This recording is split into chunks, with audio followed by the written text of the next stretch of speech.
Hello, welcome to Cinema Savvy, and welcome back to a brand new movie review. It's a full house today. So this movie came out last week, as you can see from the title. This is our review on Joker. We're going to begin spoiler-free, eventually get into spoilers, but I mean, everyone's pretty much dissected, analysed, and done everything with this movie already in the span of a week. But it's definitely a film that all three of us wanted to talk about, and I'm really glad that we waited so we could get all three of us on today. And this should be a review that's going to please everyone in some way, because I think we're very positive on the movie. I know one of us is kind of middle of the road on the movie. One of us absolutely, well, not hates this movie, but has more problems than the other two. So there should be something from everyone in this. We've already had a comment from Claudia, which I'll bring up now. She said that she saw it yesterday and loved it. Still thinking about it. Beautiful movie.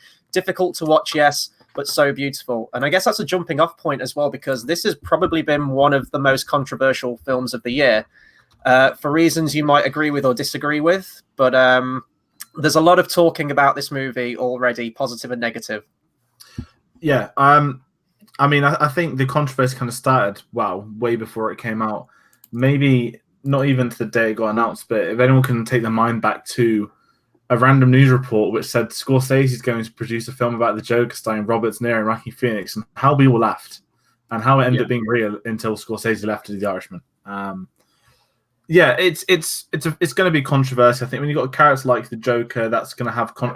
There was controversy when The Dark Knight came out. There was controversy for the wrong reasons when Suicide Squad came out. Obviously, we went around in 1989, but it's a character where I think wherever it goes, whatever media it's done with, even the Killing Joke film, there's going to be some form of controversy with it. I think that comes down to the popularity of it being arguably the most iconic villain. Mm-hmm. It's certainly comic book, certainly the comic book villain, but one of the most iconic villains in cinema too, and all that media. So I think when you get a film where it's going to be, the villain playing the sort of the anti-hero, playing a protagonist, not an antagonist, that is always going to cause a stir. Now, I will go on record and say, before it came out, it was the kind of, to me, this was the usual, they're just stirring up stuff. I watched it and I understood why it would come into it. I'm not going to get into a heated discussion about countries and laws. To me, it comes down to the gun laws more so than the film. I'm not going to say which country's gun laws, but you can all work that out for yourself. That's what I have to say about the controversy.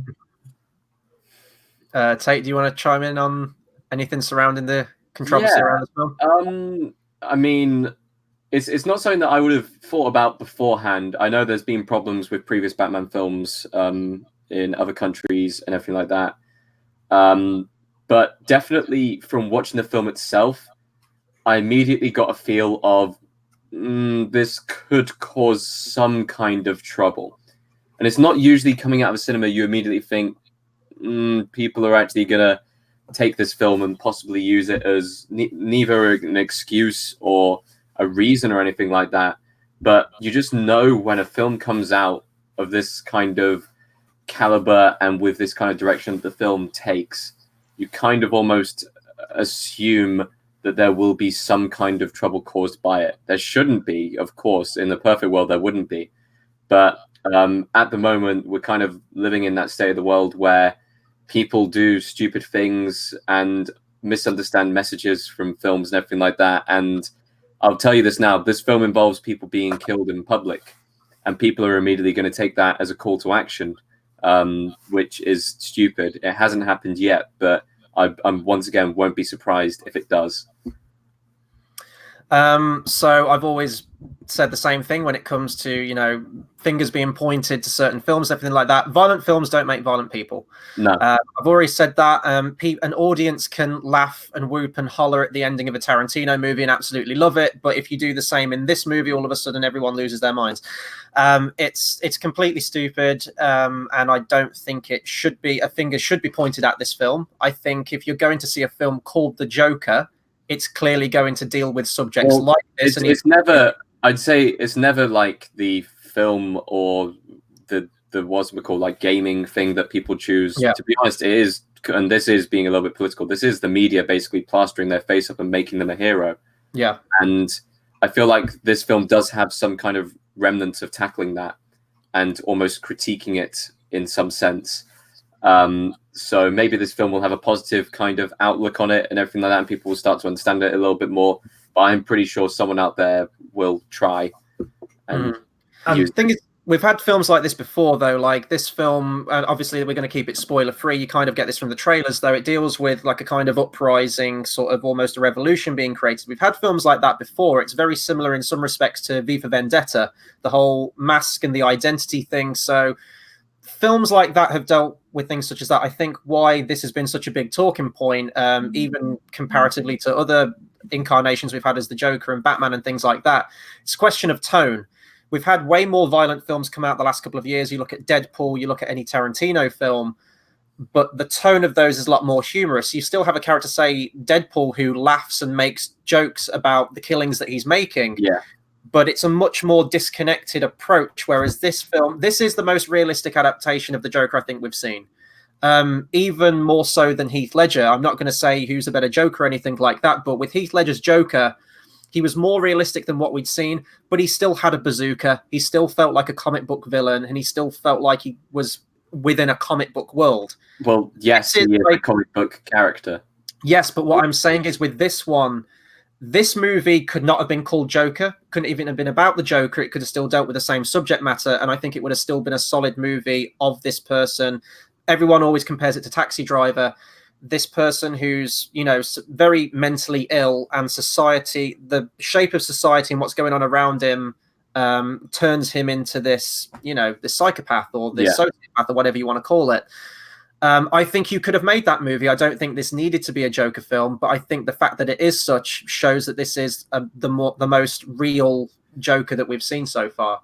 Or the one that could be applied to the real world. Yeah, exactly. Yeah, I think when you look at the sort of going off a tangent on all the Jokers, you know, everyone differs from the last. If anyone's seen the interviews with Joaquin, he said, I didn't look at any of the performances, I did it my own way.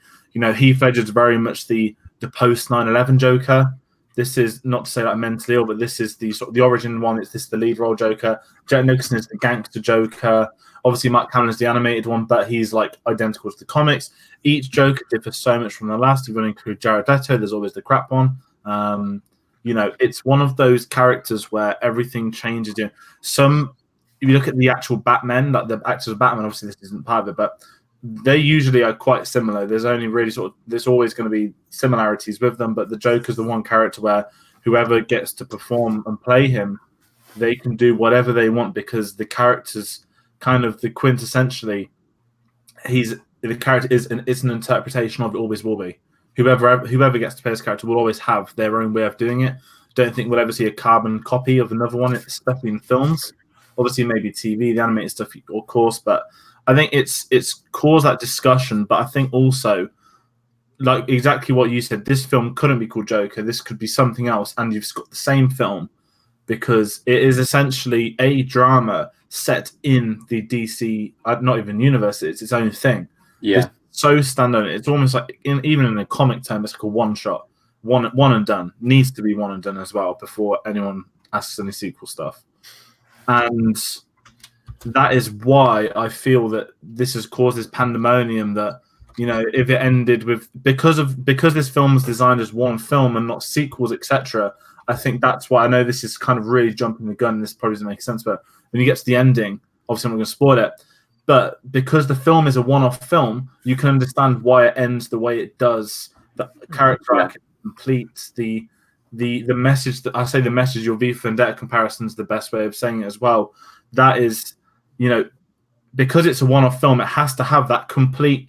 Sorry, I can't do the whole screen thing because I'm a little one. It's like A to Z. It's done. It's done. Hang on a second. There you go. Sorry, it's well hard to like keep my head in the middle. But no, that was kind of like my mini tangent over because I think again because it's a singular film, people are going in, and it, you know, some people jump in the gun with what they want to publish in the press. I can understand some people's concerns. Obviously, bring up the elephant in the room, the Aurora shooting 7 years ago. Of course, that town is right to ban the film. No one contests that at all. And again, I'm not going to go into politics, but to me, this comes down to gun laws in a country. I won't say any more because we're a film channel, not a politic channel. Mm-hmm. But if people are worried about someone who's, you know, who it could be mentally or who could sort of idolize this character, you know, it's not also his fault that he can walk into a shop and be sold a gun. You know, that's to me, again, the politics side of it. In England, I can sit there in peace at the cinema and be like, yeah, it's all right. Obviously, it's very different countries. We're also going through shit, but you can understand people's concerns. I think when we've got the kind of over the pond view on it as well, we have a very different interpretation of probably what it's like to watch this too. There are some moments, which obviously we'll talk about, where I could easily see some guy. Well, again, I don't want to create false news. Yeah. You see what I mean, where you can see why someone could potentially go out and do something. Yeah. Should we get into the positives and negatives of the film? Yes, so just first off, I'm going to go in my insights on the film. So that even when the trailers came out, I still didn't know what to make of this film. You know, I was seeing these clips of the Joker and I never know what to expect and everything like that. And even then, before going into the film, I didn't have this. I thought this could be fantastic, this could be a masterpiece, or this could be awful. I really was completely split down the middle. Even when we had both of the trailers come out, I didn't know what to make of this thing. I saw that Todd Phillips' name was attached to direct this thing, who's most famous for directing the Hangover trilogy, which I wasn't a big fan of when it came out. And I kept thinking the guy who directed the Hangover trilogy is going to direct this movie. That did kind of make me worried a little bit. Positives and negatives, though. Just the tone of it and it sticking to being this really analytical drama piece about a character study of the Joker. Joaquin Phoenix's performance is often heralded as like the highest positive of this movie. I do think there are a lot more positives, but I definitely think he is the standout of the movie beginning to end. The film pretty much follows him POV all the way through the majority of the movie, with the exception of something towards the end, which I'll comment when we get to spoilers, where that whole conceit of the POV does kind of fall apart a little bit. But he is absolutely mesmerizing in this role. He makes it his own. He's made his stamp in the legacy of the history of the Joker on the big screen. And I think he should be really proud of that. Physically as well, it's not just the mannerisms and everything like that. Physically, he is almost like Christian Bale from The Machinist in this movie.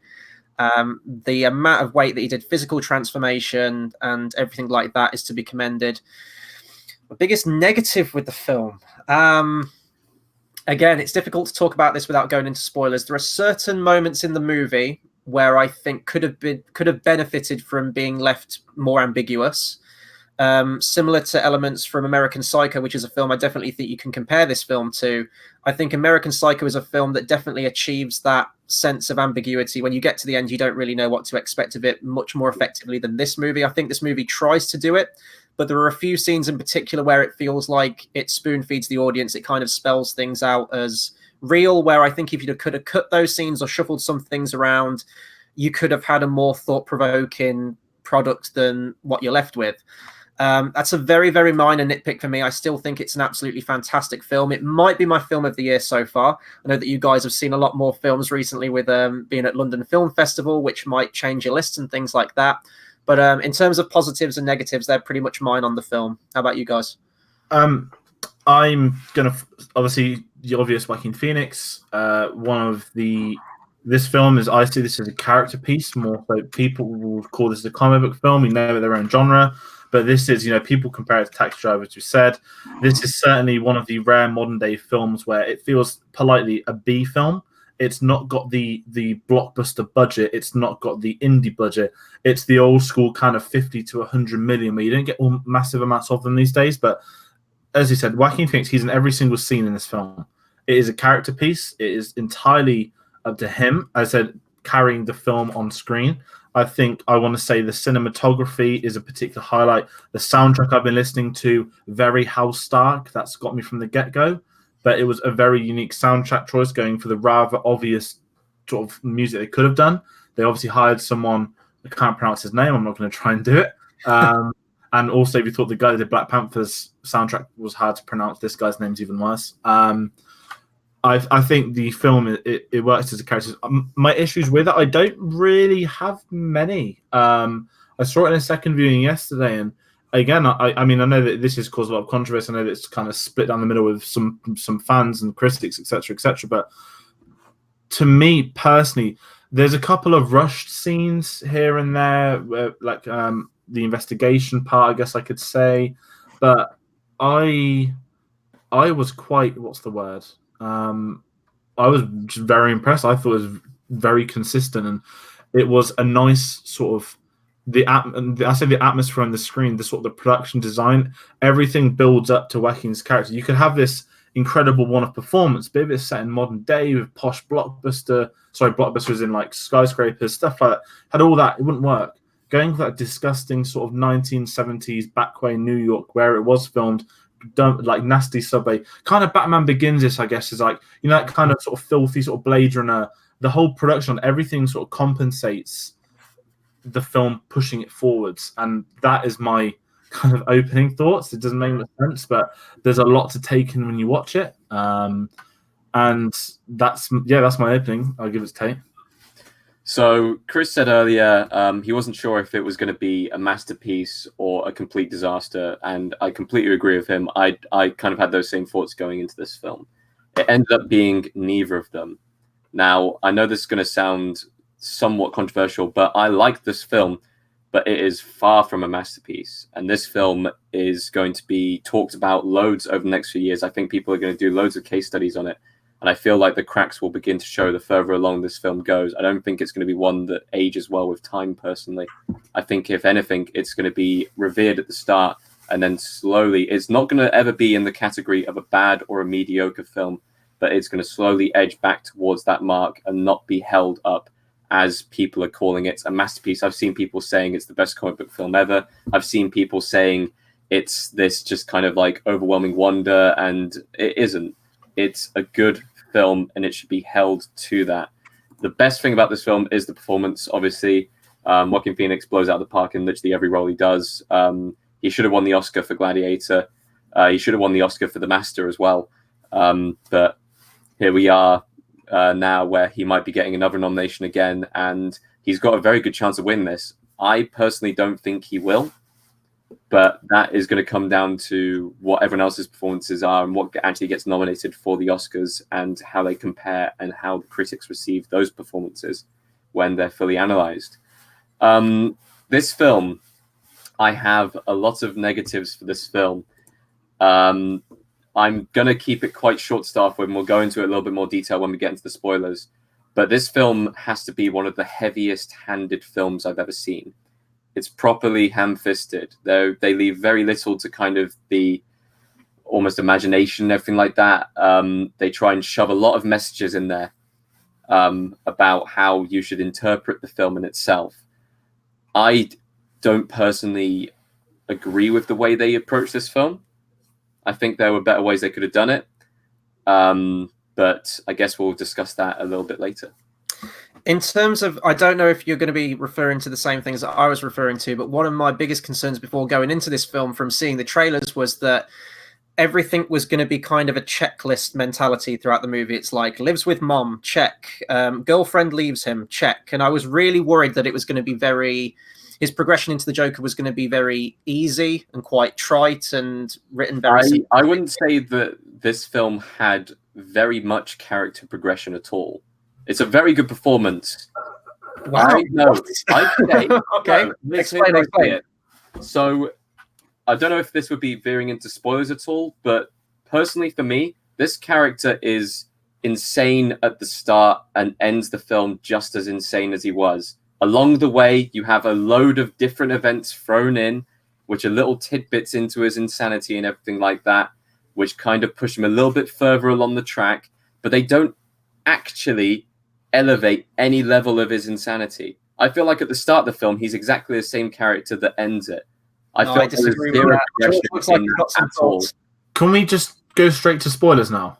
Okay, yeah. So everyone in the comments has pretty much seen the movie anyway. So yeah, this movie, it's going to be impossible to do. Very quick, spoiler-free. I think it was phenomenal. I think it's definitely one of my favorite films of the year. It's nice to come out of a movie in 2019 and actually think about it, and a movie to have lasting impact on me. I've seen it twice. I want to see it a third time. As George mentioned, the soundtrack by Hilda's fantastic, and the other soundtracks. Go and see the movie. You probably already have anyway. Let's just jump into spoilers. Go for it, George. I very quickly on top of that, if we are doing our just kind of spoiler-free conclusions and everything like that, this film was good, but it wouldn't have broken my top 5 even with the festival films that we've seen. Wow. Okay.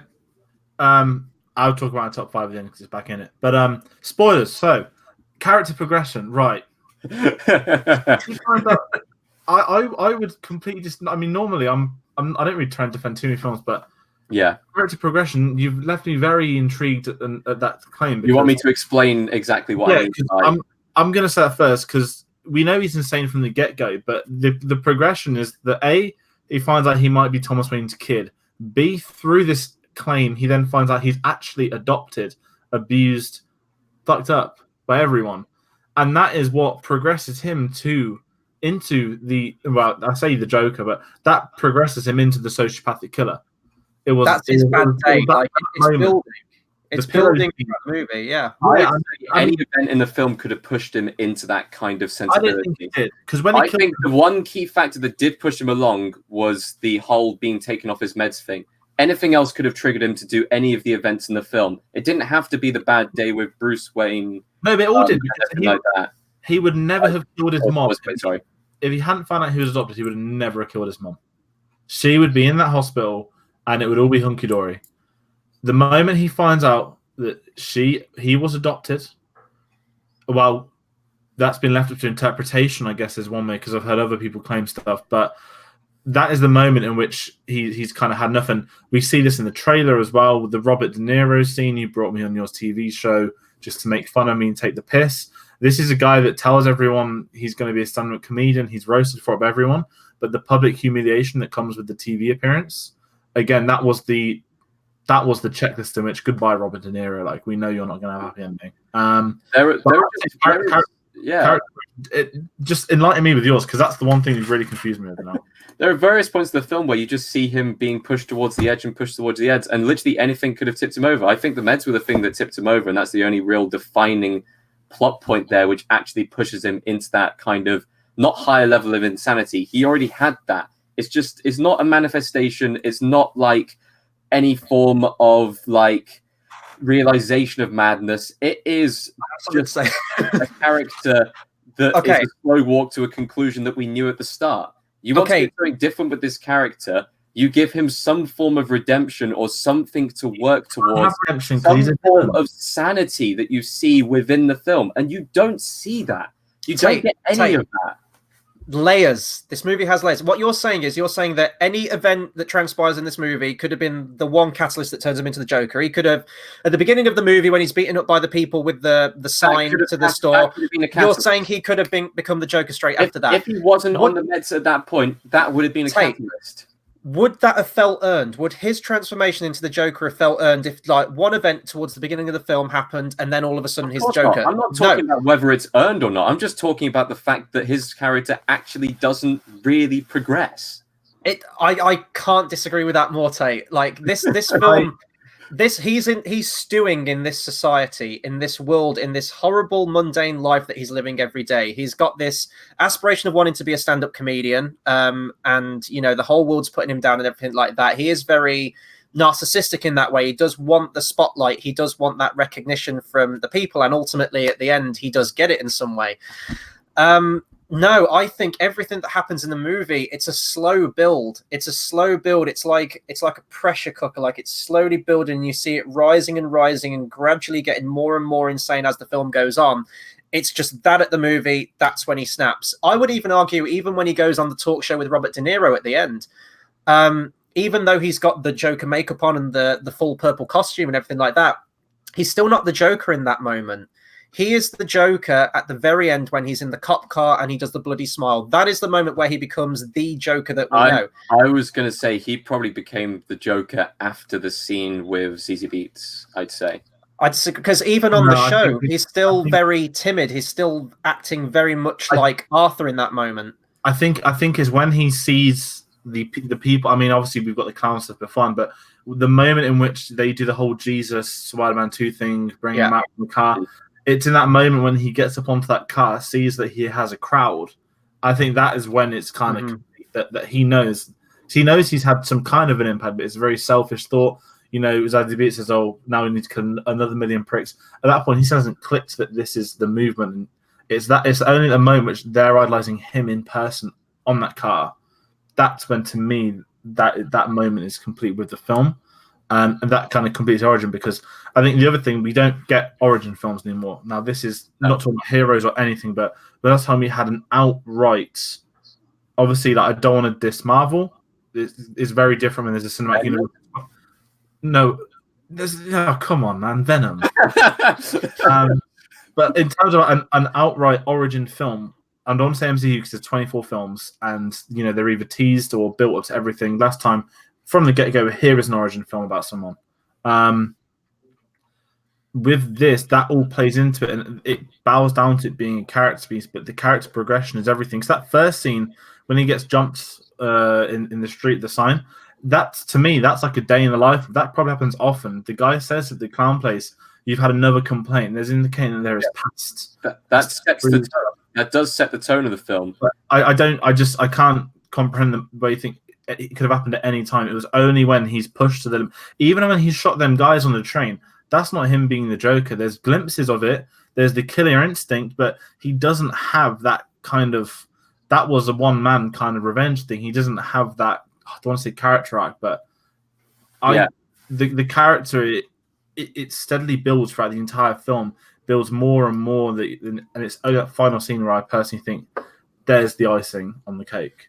And this is where you can go into the argument as well, like, are monsters created or are they born? And you could argue that with this movie, like with his actually does a very good kind of case of putting up both of those options to you, because obviously they have the stuff with his mum and everything like that. Because you could argue with this movie, was he always the Joker, even from the beginning, and then it's just these events that kind of helped that come out, or did he become the Joker because of everything that happened? I think that's a very interesting question, and I think, as Tayte just mentioned, it's left up to your own imagination as to what you think the answer to that is. But you get that with his physicality and everything like that. The walking up the stairs, he's very hunched over, he's very mundane, he's going about his life, but then flip that on its head when he's the Joker and he's coming down the stairs. He's dancing, he's more confident in himself. I wasn't completely on board with this film. I absolutely love American Psycho for the fact that it is so ambiguous. You have no idea what's happening at the end. I love Nightcrawler for the fact that it's the complete opposite. You always know what's happening, and you always know his ambitions and where he's taking the story. With this film, it darts between the two so much that you have no idea what is real and what is not. And in that sense, I feel like it loses something. Like, we were discussing this yesterday, Chris, and you even said so yourself. Like, this film does lose something in its ambiguity. Like, was he actually dancing down the stairs? Did he actually kill Zazie Beetz, or did he not? That's a good scene, but you put that in context of all of the other scenes, the scenes where they actually kind of show you what happened with Zazie Beetz. They didn't need to show that. It would have been so much better if they just left it with her sat at the door saying, "What are you doing in my house?" You immediately know everything that's happened at that point. It's one of those kind of like where they're showing you and like telling you at the same time, which is why I said previously that this film was quite heavy-handed. And I agree with you on that. That was my one negative. Claudia's posted a comment as well. There are theories out there that say that most of what we see in the movie is part of his delusion and that he's been in Arkham the whole time from the very beginning. I think that the ending, one of my criticisms when I came out of the movie is that I wish the final scene had have been him adored by the masses on top of the cop car, because it fades to black and you think that's the ending, but then we get this epilogue where he is back in therapy. Earlier in the movie, we see him where it does a cutaway to a very similar bright white room in the psych ward and he's banging his head against the door. This could all be in his imagination. If you want to interpret the movie that way, you absolutely could. I don't know if I like that interpretation, because sometimes when I watch movies like that, I think, okay, well, what was the point of everything that's been told then? It could be quite creative in that he has thought out this whole scenario, which we know is a trait with the Joker. We see that in Dark Knight. We see that in graphic novels such as The Killing Joke, where he says, if I'm going to have a past, I'd prefer it to be multiple choice. He could have conjured the greatest joke of all time, with the punchline being, we're in spoilers now, I guess I can say this, the death of the Waynes. And then it cuts back and he's laughing about that. He could have conjured this whole film. I think they didn't need to show the death of the Waynes at all. This is a Joker origin story. They don't have to tie everything to Batman. They didn't need to, and the film didn't need it. But it's when you're watching it in the timing of the rioting, it makes perfect sense. Yeah, I didn't like it when I first watched it. When I saw it yesterday, it was kind of, well, Thomas Wayne is a central figure to the story, and the whole film is isn't summed up like "fuck Thomas Wayne." That's kind of the movement of the city. And when you bring in the fact that, you know, obviously they coexist in this time, it's a famous, obviously overdone Batman trait is showing. Obviously Gotham did it. So many, obviously, mediums have done it. But I think it worked for what this film was trying to do, because it does kind of pinpoint that, you know, at the end of the day, this is still not a DC film, but ultimately it makes sense as to ends up being a Batman villain instead of it being just a character. It is a Batman. It's the origin of the Batman villain, though. But does it have to link back to that? Does the Joker have to have a direct influence in the creation of Batman? I don't think that reminded me of sort of Tim Burton's take, Batman '89, where it's "you made me, I made you" thing. I'm fine with adaptations like that, because this is just taking the character of the Joker and doing its own thing with it. I kind of agree with you, Tate. I didn't need the death of the Waynes in it. I did think that, you know, this is kind of pandering. Even the bit where he goes up to Wayne Manor as well, and we get Alfred and young Bruce Wayne and everything like that. It does kind of seem pointless in one respect, in that we're probably not going to get sequels to this. This isn't going to be a franchise. So what's the point of even setting up, you know, the Batman character essentially with his origin?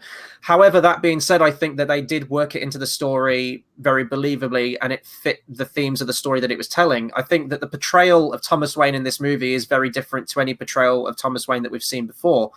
In many of the other Batman incarnations, he's either not in it very much and he just serves as that initial flashback origin story, or he's heralded as, you know, champion of the people, untouchable, absolute paragon. In this, we really get that different side to him, where, yes, in one respect, you could say that he wants to clean up the city, but from his, you know, his conversations with Arthur's character, with many of the other people, you could just see him as a two-faced, you know, face of the media, essentially. He's saying what needs to be said. And it's by his actions, Thomas Wayne's actions, that essentially creates this whole revolution, almost, by him calling the poverty-stricken lower-class citizens of Gotham as clowns. That is what sparks it. It's not the Joker that creates that initial world. The Joker becomes the sort of poster boy of that world, but it's Thomas Wayne's doing that ultimately has that, you know, ramification where he's gunned down in the alleyway at the end of the movie. Yeah. In addition to that, sorry, Claudia's put up a comment. Why would the Waynes be in that part of the town without security, with all the media saying the riots are all over town? I found that fishy. Brinsley's kind of put the same thing. I was thinking, that the riots only got crazy after the Joker killed the guy on TV. But at the same time, he already knows that there are riots taking place, whether the riots got big or not. It's a protest. I think ultimately, with the Thomas Wayne thing, I think one thing that's left open to interpretation is the father thing. So when obviously you see her letter to Wayne, she's got a different handwriting. When Joker goes through the file from the hospital, on the back of the photo there is a "you look great in this photo, T.W," and it is different handwriting to her in her letter. So there's still discussion whether he could be his father or not. Personally, I think he is, but it's leaving it ambiguous for people that do look into it. Oh, hello. Do we still have George? I'm still here. I just don't have anything more to say on him. Oh no, you could. Oh, okay. So we were waiting for more. It was like. One thing that I would like to also add on top of that, and I brought this up, and Chris, you obviously had a reason why this might be the case, but it's worth bringing up anyway. Towards the end of the film, where he is in the TV studio with Robert De Niro, as soon as he like pulls the gun and kind of starts like talking in that kind of whole everything, or not, sorry, when he pulls the gun, when he says he admits the murder, at that point, you'd expect every single person in the studio to immediately just, the show's pulled, everything's gone. But it continues. I want to go ahead and say that most of the human characters in this film are stupid. See, my counter argument to that is that even Robert De Niro, you get this, like if something horrific's happening on the news, Nightcrawler deals with themes like this. The people want to see it. They're pushing for that. So if he's got this guy who's confessing to these crimes on TV, he's probably thinking, this is good TV. Let's keep the cameras rolling. Let's not wrap this up. Confessing to the crimes, and he's already been under investigation from 2 police officers and everything like that. It does make you question why he was allowed on the airways anyway, especially even including the whole clown shooting in the subway. Yeah, but I think with that, they do kind of show the producer shakes his head when he confesses, and he just kind of like nods back, like keep going. So I think it's implied, but ultimately, it's it's TV. Like if not to say if this happened today, but if this did happen today, come on, some crappy American talk show that's live. Of course, they're going to carry on talking about it. Like it's just the way people want not that clickbait, but the view counts and stuff like that. That stuff, does happen, and the reaction of that going out. Obviously this is 19 set. Well, technically it's set in 1981 because when that Zorro film comes out, but basically the 70s. Let's be honest. I did think that was cool that they tied a Zorro movie into that movie thing. The one in the comics is the Mark of Zorro that the Waynes go and see. This was bringing it into 1981 when Zorro the Gay Blade came out. I thought that was a nice little connection they did there. Speaking of Robert De Niro's character, though, I do want to give credit to Robert De Niro's performance in this film. He's not in it a whole lot, but I have never seen him have this much fun in a role in a long time. I know he's obviously got The Irishman coming out, which he's going to be incredible in without a question, but I really believed him as like a TV show presenter in this one. I know that there's a movie, The King of Comedy, as well, which I actually haven't seen. I did want to try and get to see it before watching this movie. I did rewatch Taxi Driver, though. But I loved him in this. I did have one problem in that whole movie studio scene at the end. It's a fantastic scene, but I do think it kind of betrays what had been built up with the Joker's character up to that point. Before he goes on, he says that he's not political. He doesn't believe in anything. And I agree with that. Like, I agree that he is just very self-centered. He's very focused on himself. He doesn't care about people. Because he's so disconnected with people. We see that throughout the entire movie. He's really out of sync with everyone. At the comedy club, he's laughing on the offbeats. He's not with people. I thought that was very effective showing that. But then when he gets on the show, he gives this like entire monologue speech where he's explaining his actions, where it does come across as very political. It does come across as very targeted to Thomas Wayne. And in that moment, I take that at face value. I believe that he is getting off his chest what he truly believes, but that does to me break his character a little bit in that it kind of makes him almost a like a revolutionary. And I never saw that. I thought he was just kind of out for his own ends, and just in the respect of doing that, he incited this whole thing around him. I still believe he went on that show to do his knock knock joke about and kill himself. I still think that. Up until the moment where De Niro annoys him, I think that is still his goal. And then he gets pissed off, and then we get what we get, which is I don't want to say my favorite scene. Certainly, I think it was the best sort of back and forth scene, because it's the first time you've actually kind of had someone, like not competing with him, but it's a nice show off. And as you mentioned, De Niro is great in it. I don't know. I completely forgot what I was going to say. Sorry, I was thinking those are Robert De Niro films then. I was trying to think which was the last time you had fun in. That's actually a really good question. Probably Meet the Fockers, maybe? Yeah, I was just going to say from the good comedy ones. But no, I think because obviously he's so unstable mentally and, well, I don't want to say physically, but, he'd get battered. I think that is all why that one person that pisses him off, he doesn't gun down the audience. He doesn't gun down Doctor on his right, whatever her name was. One person pisses him off, and that's the person that he ultimately kills. And, in this film, he kills a total of, I want to say, 6 people. 3. Yeah. And, and 7 with the mom, isn't it? I think there's 3 on the train. There's 1 in the studio. There's the mom. Oh yeah, no, 6. He only kills one person in the apartment, doesn't he? Yeah. Tate could possibly argue a 7th if you count that he might have killed Zazie Beetz, but we don't see that officially on camera. I think it's 6. I think she's dead. I think because there's red lights in the background at the moment after. But I think all his character, everyone else is rioting for the political movement, but I still think he's in it for himself. But I also think that is, as you mentioned right at the beginning, this doesn't follow the sort of the comic book traits of Joker. There's certainly some stuff in there. This is its own take, and I think, again, jumping to that ending of the casting, he's still not the Joker until that moment when he starts sort of. You could take that scene of him smearing the blood in his face, him dancing on the car and stuff. That's like Arkham Joker. Like, you could see that in any traditional Joker. Any scene before that, you can see the tidbits of the Joker, but I don't see the complete character until that moment. I will say I did notice bits of Heath Ledger Joker in there as well, especially in the cop car at the end when he's got his head leaning against the window. It reminded me of when he's hanging out of the cop car door in Dark Knight. I think there are a few moments on the TV show where he does kind of do that lip-licking thing that Heath Ledger made famous with his portrayal of the character. But I think for the most part, he does make it his own.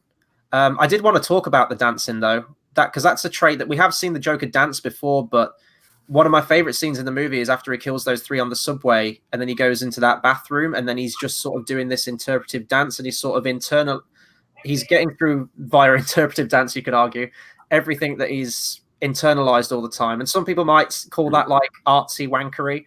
Maybe you're right, but I thought it was a neat little trait of the character we hadn't seen before. Yeah. I think it's kind of not his reward, but certainly with this take on him, he kind of, when he's feeling good, he dances. Even obviously the stair scene obviously is going to be arguably the most iconic scene of this entire film. There's moments where if you look when he kills De Niro, he kind of like does a little shuffle when he shoots him again, then goes to the Joker. He has a little shuffle kind of dance, and it's almost like his kind of relief thing. And it's the little moments like that, which like again not to the Joker, but like we said, you haven't really seen it before, and it's such a weird take on it, and it's disturbing, and obviously that comes from the character, from the performance, from Joaquin Phoenix's actual obviously weight as well. That's what makes it so much creepier. But it is you're right. It is very arty. I think that's probably not what some people expected to see in a film like this.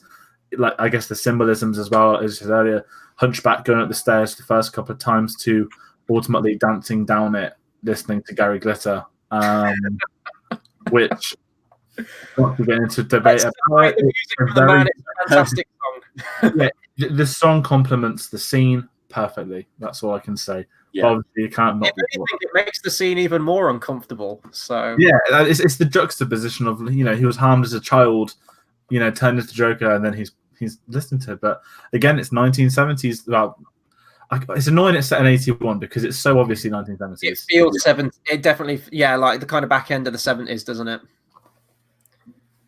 Tate, I feel like you have more to say on this film, so I'm gonna give the. I feel like I have all of the running off points, but I've only really got one more thing that I can really talk about as far as the negative is concerned. So I'm going to go with a positive first.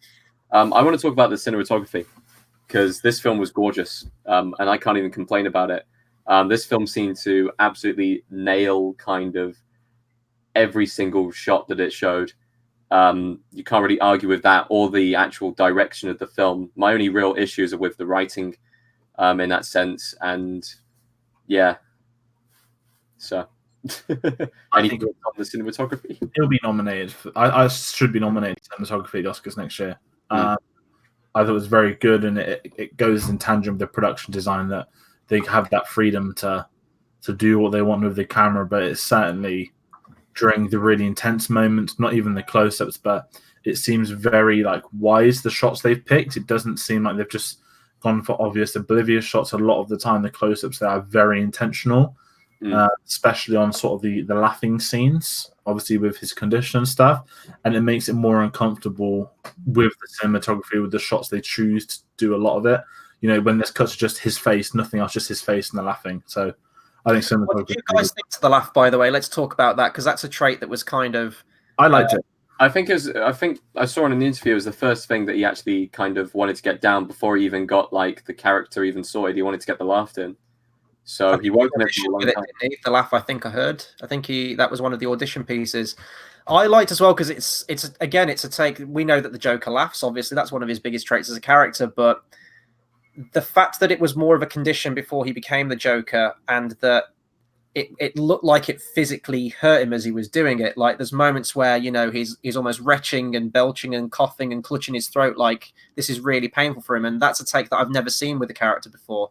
We've seen like sickly Joker and things like that, but in terms of this uncontrollable condition that he has, and ultimately it's until he becomes the persona that he's always wanted to be with the Joker at the end, where he can, like once he guns down Murray at the end, he lets out a laugh, but it feels like a genuine normal laugh. It's not a pained, it's not a forced one. But in that moment, that is where he feels completely whole. And I loved how Joaquin brought that to the role. I can't say enough positive things about the performance for him. I'm trying to think if there's anything else. Honestly, this is a movie that I could quite easily talk about for 2 hours. There's so much to this movie, but there's one more thing I would like to talk about, and this is the overall impact this film is going to have on people. It's less on the kind of whole gun violence debate and everything like that, and what might come of that. But instead, I want to talk about how a lot of people are interpreting the film and how I think this film is actually going to be remembered by. And sadly, in the same way, it's exactly the same way that The Dark Knight is somewhat remembered by in a lot of circles nowadays. This film is or will possibly be remembered just as something that people will post captions to on Facebook about how bad society is treating them. And I've already seen it starting. Over the last 10 or so days on my Facebook feed, and apparently I've heard this from other people all over their Facebook feeds. It's just people posting captions of the new Joker with the whole "we live in a society" and posting quotes from the characters and addressing kind of either mental health needs or various other statements in that sense. I don't think the legacy of this is going to be Facebook memes, if that's what you mean. Well, at the moment, here's the thing. I see at least one or two Facebook posts every single month of The Dark Knight with very similar things of like the whole "we live in a society" and the Joker. And it's the same with Suicide Squad. Anytime the Joker character comes out, you are all like automatically immediately met with loads of Facebook posts about this character and kind of the mental health that is kind of going with it and everything like that. And there is a positive message somewhere in there. But sadly, a lot of the people miss the point.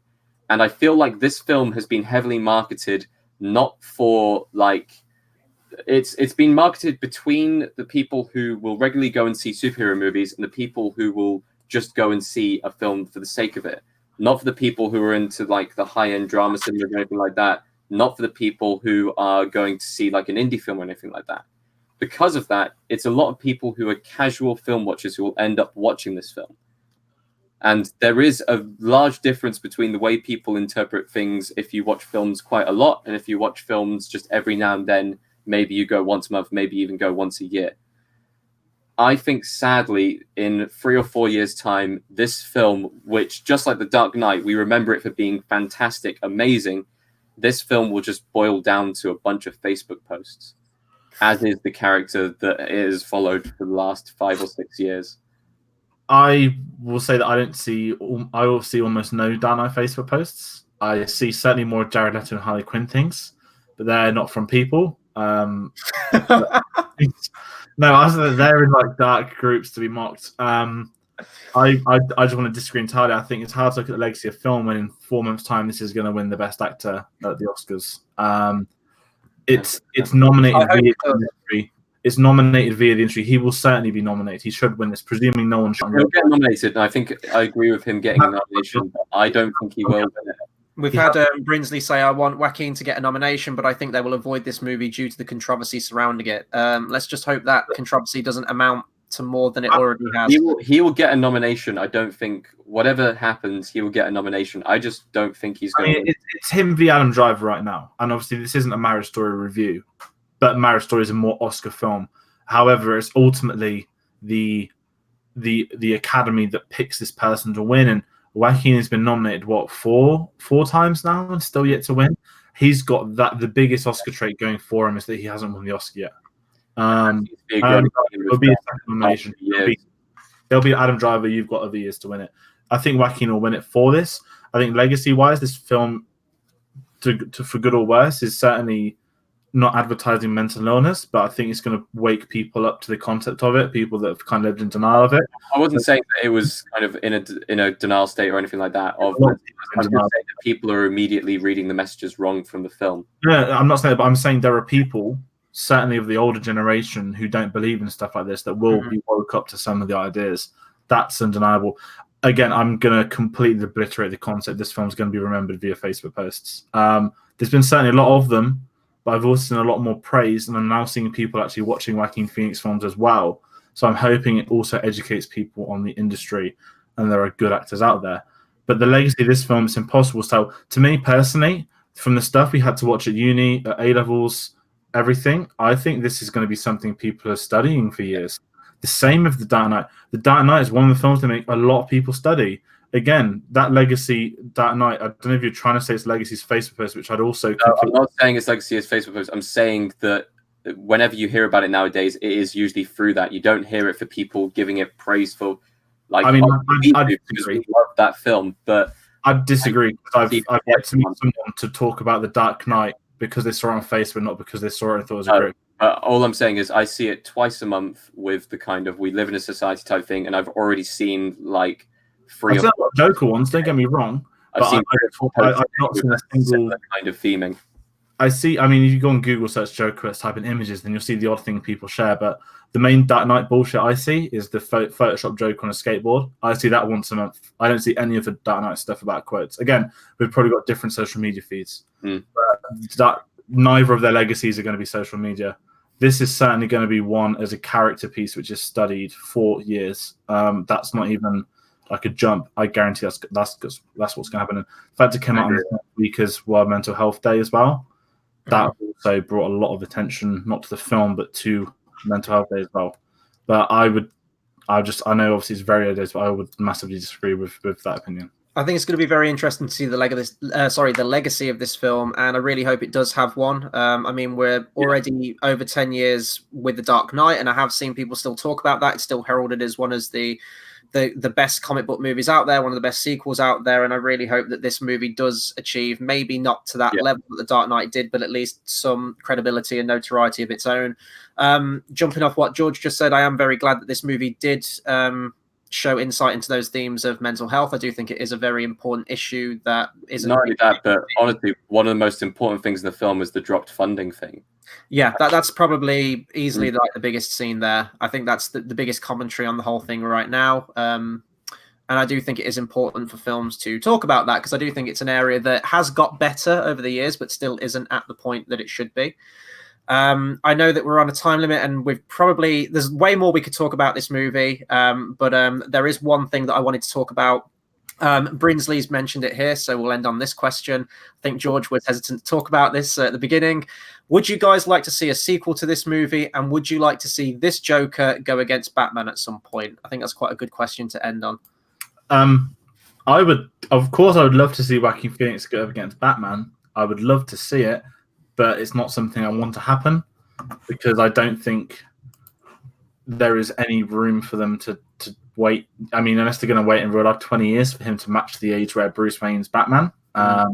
Not that Gotham crap, and like apparently Joker's like a 20-year-old as well. I would love to see Joaquin Phoenix play him again. My issue is, it doesn't need it. This film was intentionally made it's just going to be one film. I know that Joaquin's kind of hinted and been over-exaggerated one line about he'd play him again. I know Todd Phillips has kind of said something similar. But ultimately, it's something I would like to see as a fan of Batman and the Joker.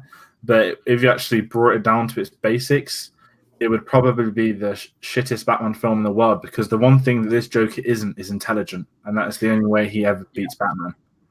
I was going to say, when I watch this movie, as much as I love him as the Joker, it doesn't feel like it's the Joker. Yeah. And I think that this movie is ended in a very good place, actually. Although that we see, the death of the Waynes and everything like that, and setting up the character of Batman, I think they've written it in a good way, where they've left it open-ended, where we are getting this new Batman trilogy with, Matt Reeves directing, Robert Pattinson playing Bruce Wayne. Is there a chance that they could tie this movie into that film? If they make that Batman trilogy a period piece and make it close to the time with this, or however they're going to handle it. I don't know if this movie does get Oscars, if it does get talked about, maybe Warner Brothers, being the company that we know they are, will probably try and find a way to shoehorn it in. I think they have phrased it in a way with leaving the Joker in Arkham at the end. I think they've left it in a very good position where his character is there. If they want to go back to that character, they've got a place where they can take it and they can bring him back into it with Joaquin Phoenix returning. If they don't, and they choose to bring another Joker in, and it's not going to match the time, they have made this movie in a way where, everyone's wearing clown masks now. Any one of those people in that crowd could eventually rise up and become the Joker that we know that will eventually fight Batman. This could be the sort of the foundation of that, the spark that ignited that, without going into a Star Wars Episode 7 quote or 8 quote, whatever it was. Yeah.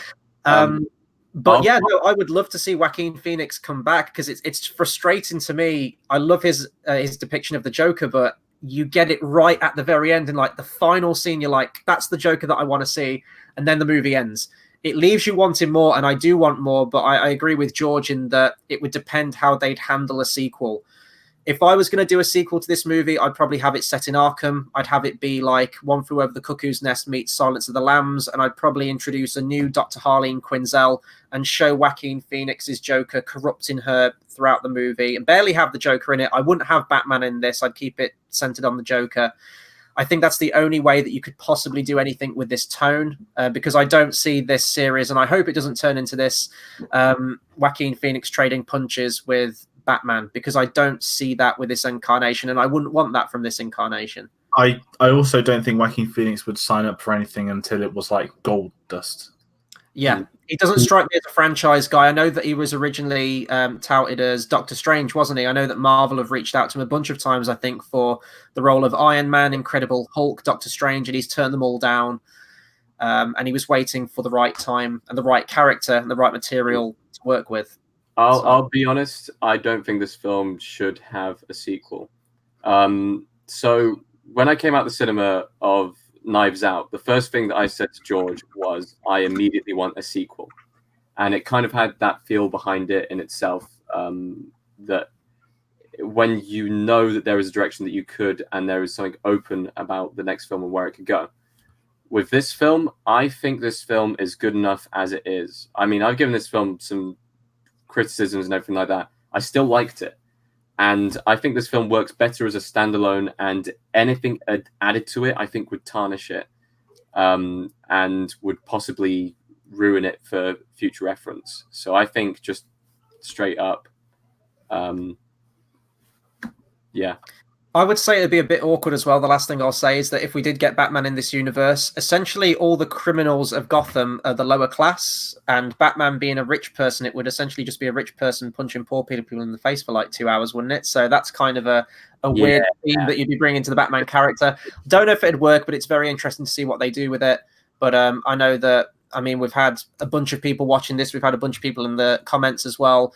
This is going to be one of the most talked about movies. I'm glad that even a week on, people are still talking about it, dissecting it, analyzing it. And it's good when movies can do that. 2019 hasn't been a great year for movies, but, you know, it will definitely be picking up, hopefully, as you guys have already seen with the movies you've seen at London Film Festival. I'm sure we've got some good ones coming out towards the back end of this year into the new year.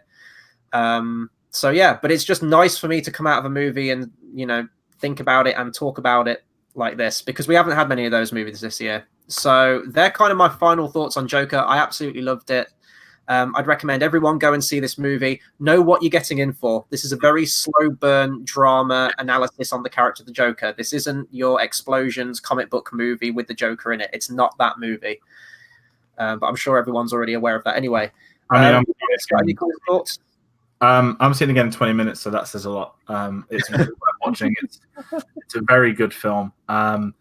Looking back, I'm going to jump in and say, after rewatching yesterday, it is in my top 5. I didn't get to the Irishman at Film Festival. There's probably 3 films left coming out this year that might be able to jump in that top 5 that aren't in there now.